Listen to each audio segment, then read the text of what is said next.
ये बात आज से करीब 25 साल पुरानी है, जब छोटे छोटे गांव में साधारण लोगों के पास कोई वाहन नहीं हुआ करते थे। उनको अगर पास के गांव या फिर शहर जाना होता था तो फिर वो बस से जाते थे या फिर चल कर जाते थे। 25 साल का वामन भी एक ऐसे ही छोटे गांव में रहता था। वो एक साधारण परिवार में था, जहां खेत में दिन भर काम करने पर बस 2 वक्त की रोटी ही नसीब होती थी और कोई भूखा नहीं सोता था। वामन घर का बड़ा बेटा था, तो पूरे घर की जिम्मेदारी अब उस पर ही थी। उसके पिताजी चाहते थे कि वामन अपनी बंजर पड़ी खेती में अच्छे से खेती करके, जिससे साल भर के घर का खाने का इंतजाम हो जाए। लेकिन वामन की सोच कुछ अलग ही थी। वो इन सब खेती बाड़ी में फंस कर नहीं रहना चाहता था, उसे आगे बढ़ना था। वामन पढ़ाई में तो बहुत होशियार था, लेकिन आगे पढ़ाई करने के लिए उसके पिताजी पैसे नहीं भर सकते थे। इस वजह से 12वीं के बाद उसकी पढ़ाई छूट गई थी। घर पर पैसों की कमी हो रही थी, इसलिए वामन ने पास वाले शहर जाकर किसी दुकान पर काम करने की सोची। अगले ही दिन वामन शहर गया और उसे खाद बीज और रसायन की बड़ी दुकान पर काम भी मिल गई। उसने उसके अगले ही दिन काम पर जाना शुरू किया। कुछ महीने तक तो सब कुछ अच्छा चलता रहा।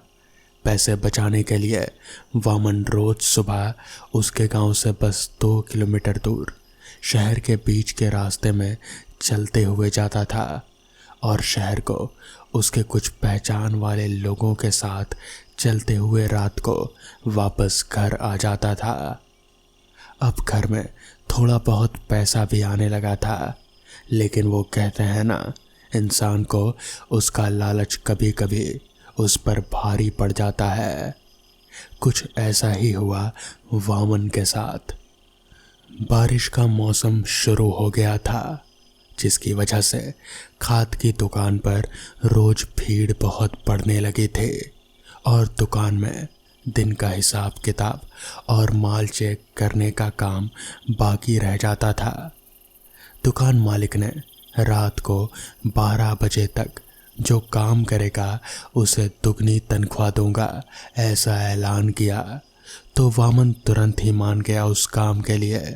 वामन अब एक उलझन में फंस गया था।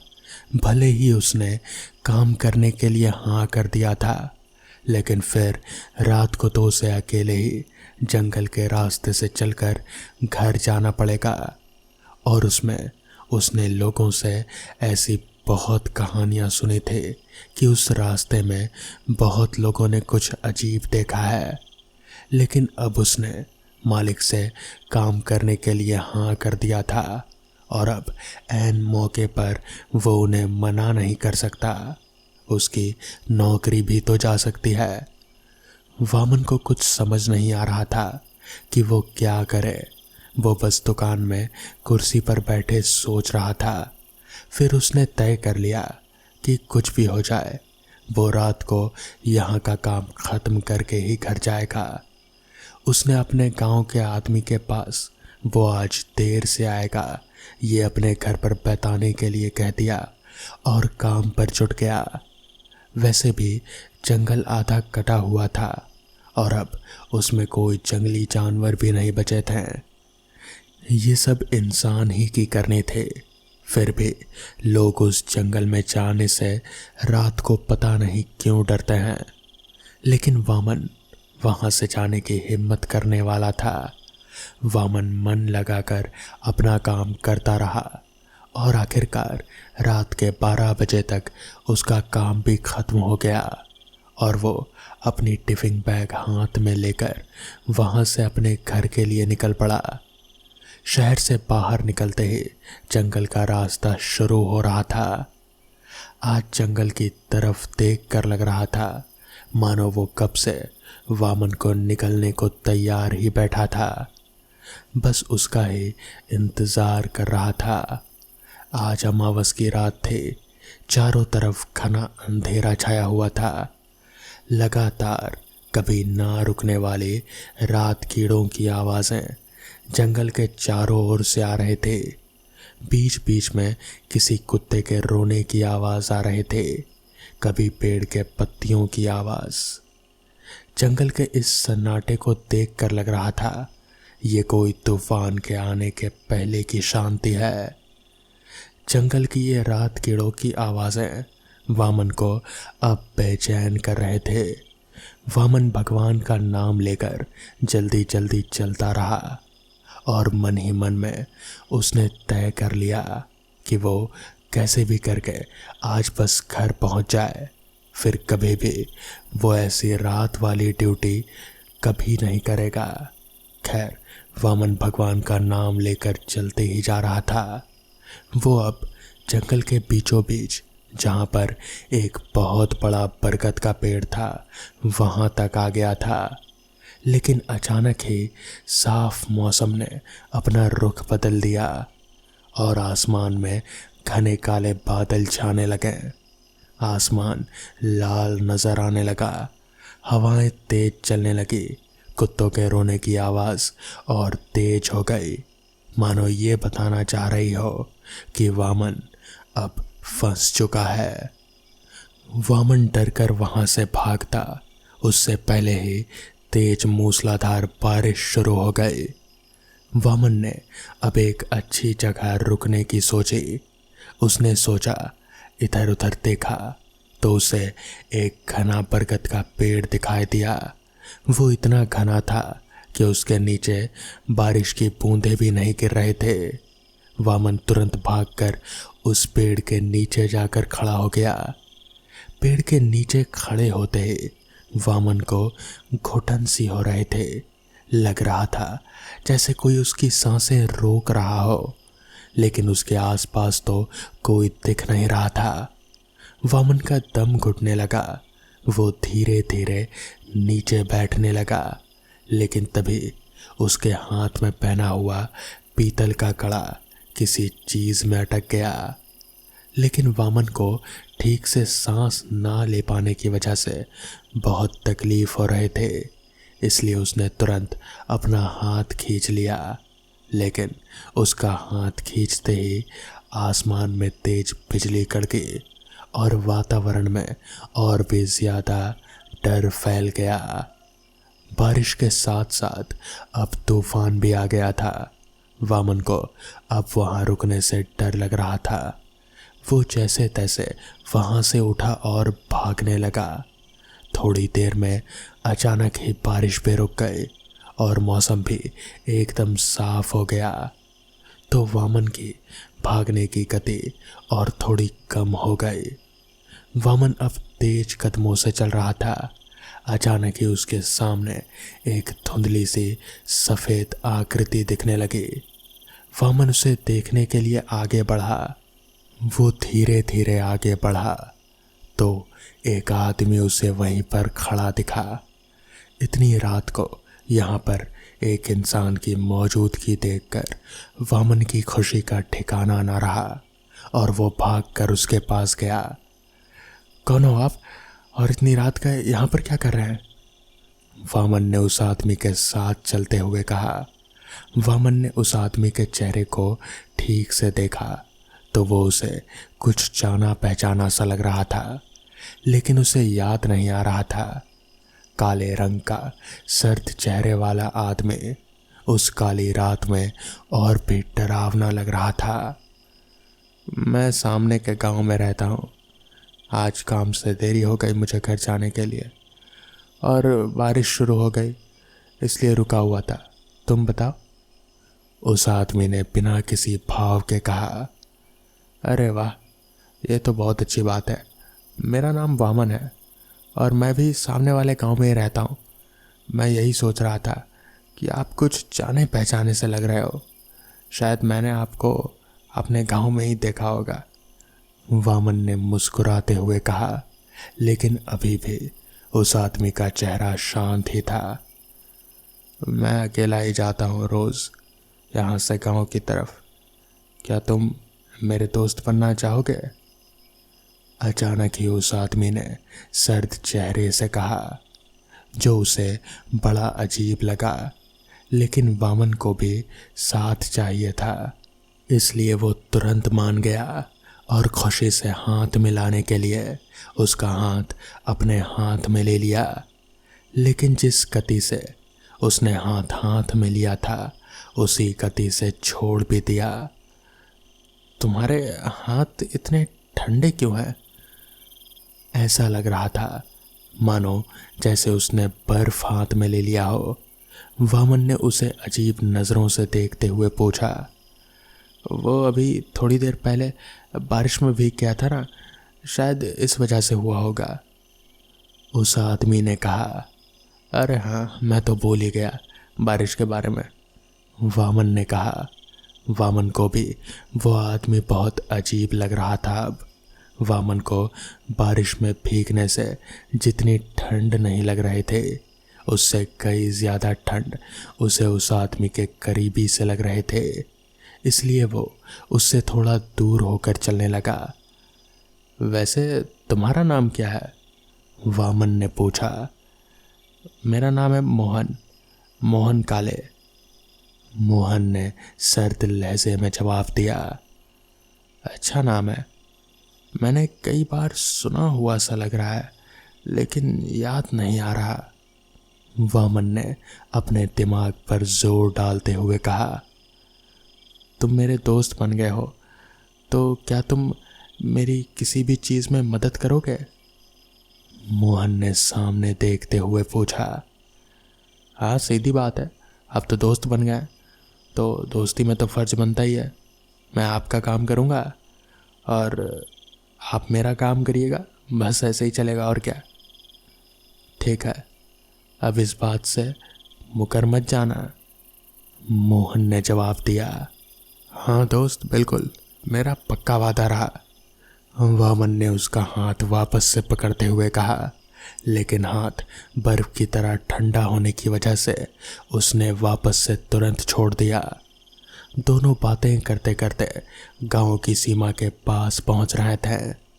पूरे रास्ते भर वामन उससे कुछ ना कुछ पूछता रहा, लेकिन मोहन उसका बस सर्द जवाब ही देता रहा। वामन ने नज़र उठाकर सामने देखा तो उसके पिताजी दिखाई दिए। शायद देर होने की वजह से उसे ही लेने के लिए घर से निकले थे। वो मोहन से बात करते हुए उनकी तरफ बढ़ रहा था और हाथ दिखाकर बता रहा था कि वो मेरे पिताजी हैं, दूर खड़े।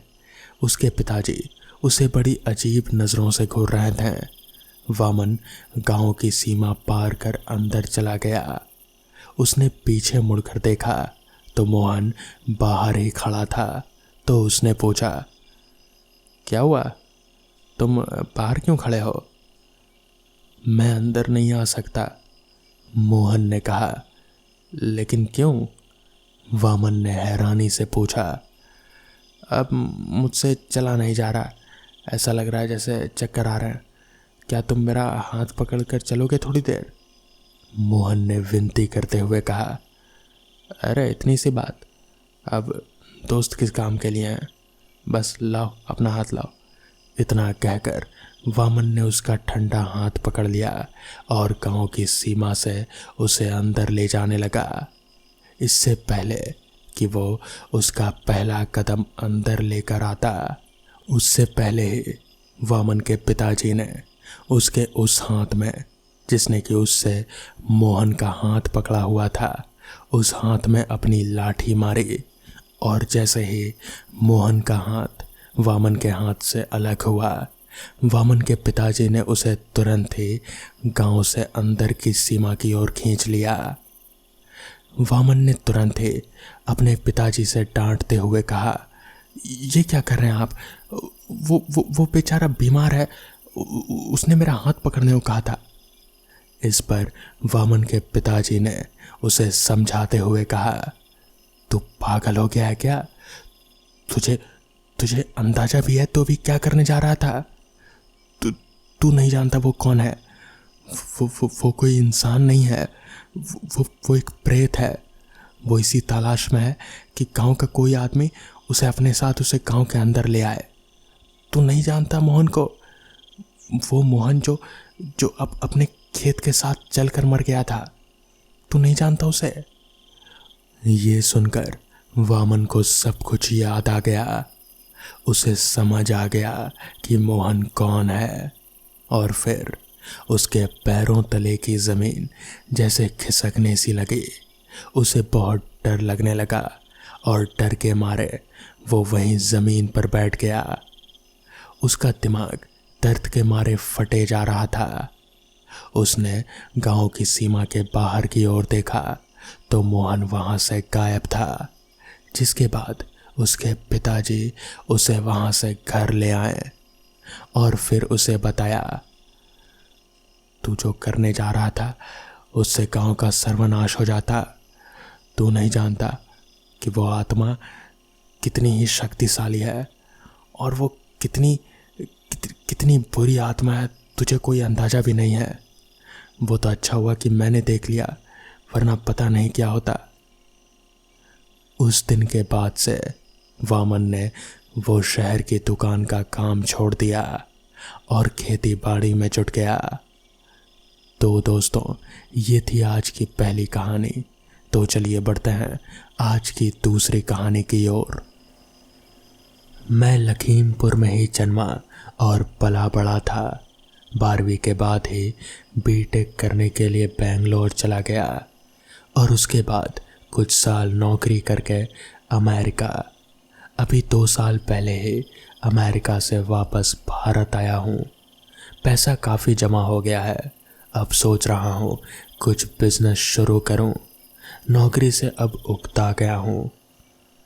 ये तो बहुत अच्छी बात है बेटा। बस में बैठे आकाश के साथी पैसेंजर ने कहा। वो आकाश के पिता की उम्र के थे और उनके चेहरे पर जिंदगी भर का तजुर्बा खासा झलक रहा था। आकाश को हमेशा ही अच्छा लगता था अपने से बड़े बुजुर्ग लोगों के साथ सलाह मशवरा करना। जब तक उसके पिताजी जिंदा थे, ऐसा कोई जिंदगी का फैसला ना रहा जो उसने उनकी सलाह मशवरा के बगैर लिया हो। 4 साल पहले उनके परलोक चले जाने के बाद उसे उनकी कमी हर पल झलकती थी। जब लखनऊ से वो अपने ननिहाल के लिए बस में बैठा तो इत्तेफाकन ये बुजुर्ग उनके बगल में ही बैठ गए और फिर उनकी बातचीत शुरू हो गई। तो लखीमपुर में अभी कौन कौन है? उन्होंने दिलचस्पी के साथ पूछा। अभी तो सिर्फ चाचा है, उनके बच्चे तो सब बाहर हैं। मैं भी वैसे लखनऊ ही रहता हूँ। मेरी वाइफ और बच्चे फ़िलहाल लखनऊ में मेरी मम्मी के साथ हैं। अच्छा, तो लखीमपुर चाचा से मिलने जा रहे हो? फिर पूरे परिवार के साथ क्यों नहीं आए? नहीं अंकल, दरअसल चाचा तो खुद ही लखनऊ अभी कुछ दिन पहले आकर गए। मैं उनसे मिलने नहीं बल्कि अपने बचपन के दोस्त अभिषेक से मिलने जा रहा हूँ। ओह अच्छा, वो क्या करता है? अभिषेक कभी लखीमपुर से बाहर नहीं निकला, उसे वहीं रहना पसंद है। उसके माँ बाप के गुजर जाने के बाद उसकी ज़िंदगी में एक बहुत बड़ी ट्रेजेडी हुई। शादी के कुछ समय बाद ही उसकी बीवी भी गुजर गई। इन सब के लिए वो खुद को दोष देता है, कहता है कि वो ही बुरा नसीब लेकर पैदा हुआ है, मगर ऐसा थोड़ी ना कुछ होता है अंकल। तो इस पर उन अंकल ने कहा, हाँ, ऐसा थोड़ी कुछ होता है, ये तो भगवान का किया धरा है, अब क्या कहें। फिर आकाश ने कहा, अभी जब उसने सुना कि मैं इंडिया वापस आ गया हूँ तो मुझे एक दिन कॉल किया उसने। फिर वैसे भी अभी मैं खाली ही बैठा था तो सोचा कि उससे मिलकर ही आता हूँ। बहुत बढ़िया, अपने दोस्तों से मिलो और उसे समझाओ कि फिर से ज़िंदगी बसा ले। अकेले काटना बेहद ही मुश्किल काम है। आकाश ने सहमति से सिर हिलाया। कोशिश करूँगा। वो लखनऊ से लखीमपुर 2.5 घंटे में पहुँच गए। बस स्टॉप पर उतरने के बाद आकाश ने अपने साथी पैसेंजर से विदा ली और फिर एक रिक्शा पकड़ लिया। राजगढ़ चलना भाई। इतने साल अमेरिका में रहने के बाद उसे एक अलग ही रोमांच आ रहा था अपनी जन्मभूमि या फिर अपने घर वापस आने पर। रिक्शा चालक पैडल मार रहा था और आकाश जिज्ञासा के साथ वही पुराने रास्ते, चौराहे, दुकानें, यही सब देख रहा था। बहुत कुछ बदल चुका था और बहुत कुछ अभी तक वैसा का वैसा ही था जैसा वो छोड़ कर गया था। बस स्टॉप से अभिषेक के घर पहुंचने में उसे सिर्फ 15 मिनट लगे। बड़े शहरों से छोटे शहरों में आने के बाद सबसे ज़्यादा अचरज यही होता है कि जो दूरियां बचपन में ज़्यादा लगती थी वो अब ऐसा लगता है कि जैसे कुछ भी नहीं है। अभिषेक का घर 3 मंजिला था, जो कि उसकी कॉलोनी राजगढ़ का आखिरी गली के अंदर जाकर एकदम कोने पर था। घर के चारों ओर अच्छा खासा खुला खुला जगह भी था, जहाँ पर गार्डन आदि बहुत ही अच्छे से मेंटेन किया हुआ था। कई बड़े बड़े पेड़ थे। आकाश को आम के पेड़ नजर आए, मगर वो सारे पेड़ जैसे सूख चुके थे। घर भी थोड़ा अजीब सा लग रहा था, जैसे कि बहुत दिनों से घर की साफ सफाई नहीं हुई हो। खैर, आकाश घर के नज़दीक गया। उसने दरवाज़ा खटखटाया तो अभिषेक ने दरवाज़ा खोला। अभी खड़ा ही रहेगा या आगे भी आएगा? कोई तमीज़ कमीज़ बची है कि नहीं? आकाश उससे कुछ फासला छोड़कर रुकते हुए बोला। अभिषेक हंसता हुआ सीढ़ियाँ उतरा और उसकी तरफ बढ़ा, फिर आगे बढ़कर उसे गले लगा लिया। अरे कितना फूल गया यार तू, आकाश बोला। उसे अपने इर्द गिर्द अभिषेक का चर्बी से भरा शरीर महसूस हो रहा था।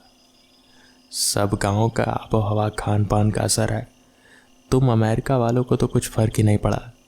अभिषेक मुस्कुराते हुए ऊपर से नीचे तक उसे देखते हुए बोला। चल भाई, अब आ गया हूँ, देखते हैं तुम्हारे गांव की आबो हवा मुझ पर क्या असर करती है। आकाश ने बोला तो अभिषेक हंसा, जिसके बाद उन दोनों के बाद थोड़ी सी तरह की बातचीत होने लगी। जिसके बाद आकाश ने अभिषेक से कहा, अच्छा तू रुक, मुझे एक काम करने आना है, ठीक है, मैं अभी तुरंत ही आता हूँ। जिसके बाद आकाश घर से निकलकर वापस से बाजार की तरफ चला गया। दरअसल आकाश अभिषेक के घर काफ़ी सालों के बाद आया था और वो इस तरह से खाली हाथ नहीं आना चाहता था, मगर उसे याद ही नहीं रहा, इसलिए वो बाजार मिठाइयाँ खरीदने गया था। उसे पास ही में राजीव चाचा की दुकान दिखी। वो राजीव चाचा को बहुत अच्छे से जानता था। राजीव चाचा अभिषेक और आकाश को बचपन से जानते थे। वो वहाँ पर मिठाइयाँ खरीदने गया। राजीव चाचा को उसे पहचानने में थोड़ी दिक्कत ज़रूर हुई, मगर फिर उनके कहने पर वो उसे पहचान गए। राजीव चाचा ने आकाश को कहा, बहुत अच्छा हुआ बेटा तुम आ गए, अभिषेक के बारे में सुनकर बड़ा बुरा लगा। तो इस पर आकाश ने हैरान होते हुए राजीव चाचा से पूछा, अभिषेक के बारे में क्या? तो इस पर राजीव चाचा ने कहा, तुम्हें बताया नहीं किसी ने? अभिषेक ने अभी 2 महीने पहले ही खुदकुशी कर ली। ये सुनकर तो आकाश के पैरों तले ज़मीन ही खिसक गई। उसे कुछ होश ही नहीं रहा। उसे समझ नहीं आ रहा था कि जब अभिषेक 2 महीने पहले ही मर चुका है तो फिर वो कौन था जिसे अभी आकाश मिलकर आया था।